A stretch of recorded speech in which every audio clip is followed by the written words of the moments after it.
नमस्कार मंडळी. ठरलं तर मग या मालिकेच्या पुढील ट्विस्टमध्ये आपण बघणार आहोत. प्रिया आणि साक्षीच्या प्लॅननुसार साक्षी सायलीच्या मोबाईलवरनं कल्पनाला मेसेज करते की मला हे सगळं सहन होत नाही आणि त्यामुळे मी हे घर सोडून निघून जाते. परंतु सायलीने हा मेसेजच पाठवलेला नाही असं अर्जुनचं ठाम मत असतं. सायलीला अर्जुनवर पूर्णपणे विश्वास असतो. तर पूर्ण आजी, प्रताप आणि अस्मिताला खरंच असं वाटत असतं की सायली मात्र घर सोडून पळून गेलीये आणि सोबत ती दागिने सुद्धा घेऊन गेलीये. अर्जुन आणि कल्पना ही गोष्ट मान्य करायला तयारच नसतात. अस्मिता म्हणत असते की अर्जुन, बघितलंस ना तुझ्या बायकोने काय केलं. शेवटी गेलीसच ना ती आपल्या घरातले सगळे दागिने वगैरे घेऊन पळून. तरी मी तुला सांगत होते किती वेळा की तुझी बायको कशी आहे, फ्रॉड आहे, परंतु या लेवलला ती कधी जाईल असं वाटलं नव्हतं मला. तेव्हा अर्जुन म्हणत असतो की अस्मिताई तू प्लीज गप्प बस. पूर्ण आजी आणि प्रताप सुद्धा अर्जुनला बोलत असतात. तेव्हा अर्जुन म्हणतो की तुम्हाला नक्की झालंय काय.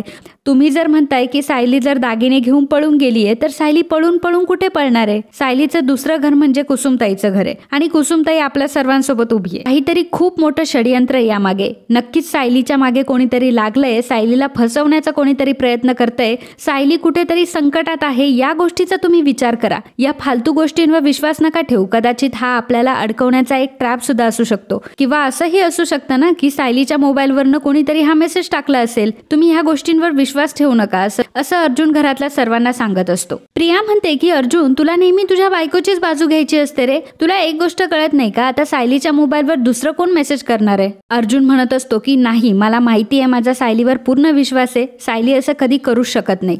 अर्जुन म्हणत असतो की या गोष्टीच्या मागे जे कोणी आहे ना त्याला मी शोधून काढणार आणि फक्त मला एकदा तो माणूस सापडू दे, मग मात्र मी काय त्याला जिवंत ठेवणार नाही. प्रिया आता घाबरते आणि अर्जुनला ती म्हणत असते की अर्जुन, अरे कशाला तू या सगळ्या गोष्टीमध्ये पडतोय. तुझी बायको फ्रॉड आहे.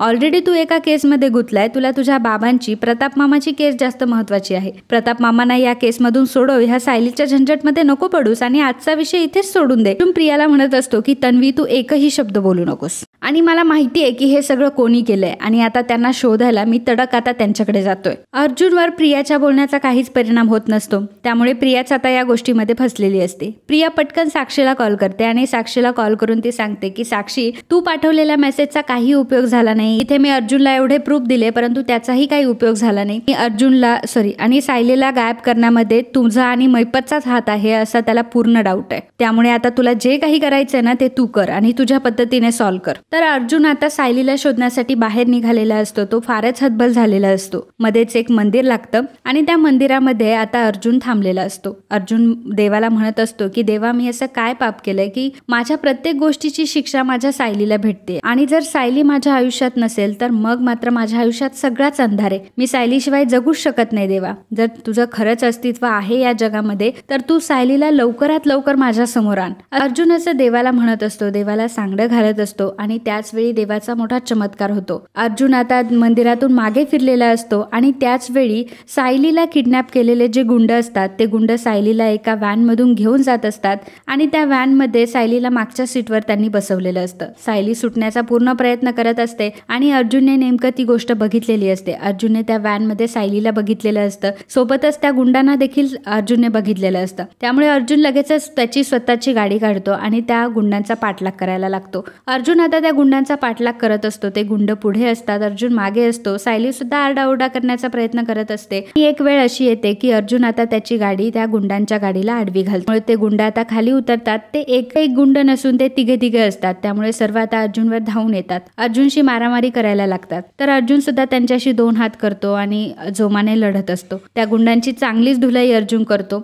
आणि अर्जुनचं ते रूप बघून आणि अर्जुनचं ते रुद्र रूप बघून आता ते गुंडांनी धूम ठोकलेली असते. कारण त्यांना माहित असतं की आता जर आपण अर्जुनशी जास्त लढलो तर आपण जिवंतच राहणार नाही. अर्जुन आता सायलीला सुखरूप बघतो तेव्हा त्याच्या जीवात जीव येतो. सायली अर्जुनला बघते आणि अर्जुनला घट्ट मिठी मारते. सायली खूपच घाबरलेली असते आणि सायलीने सुद्धा आता मोकळा श्वास घेतलेला असतो कारण तिच्या हक्काचा माणूस आता तिच्या समोर असतो. त्यामुळे ती सगळ्या संकटातून आता सुटलेली असते. अर्जुन सायलीला शांत करतो आणि म्हणतो की मिसेस सायली, तुम्हाला काहीही झालेलं नाहीये आणि तुम्ही एक गोष्ट नेहमी लक्षात ठेवा की तुम्ही जर संकटात असेल तर मी तिथे येणार नाही असं कधीच होणार नाही. मी कायम तुमच्या सोबत आहे आणि कायम तुमच्या सोबतच. अर्जुनने सायलीला खूप दिलासा दिलेला असतो. त्यामुळे सायली आता शांत होते आणि मग अर्जुनला विचारतो की मिसेस सायली, नक्की काय झालं होतं. तुम्ही कुठे होत्या, कुठे गेल्या होत्या तुम्ही. तर सायली आता अर्जुनला घडलेला सगळा प्रकार सांगते. ती सांगते की जेव्हा मी बेल आणण्यासाठी मार्केटमध्ये गेले होते त्यावेळी संतोषची मुलगी लीना ही रस्त्यावर चक्कर येऊन पडली होती आणि मग मी तिला हॉस्पिटलमध्ये घेऊन गेले. लीनाचा जीव माझ्यामुळे वाचला, त्यामुळे संतोषने मला सगळं काही खरं सांगितलं. संतोषने मला सांगितलं की बाबांच्या ट्रकमध्ये जे ड्रग होते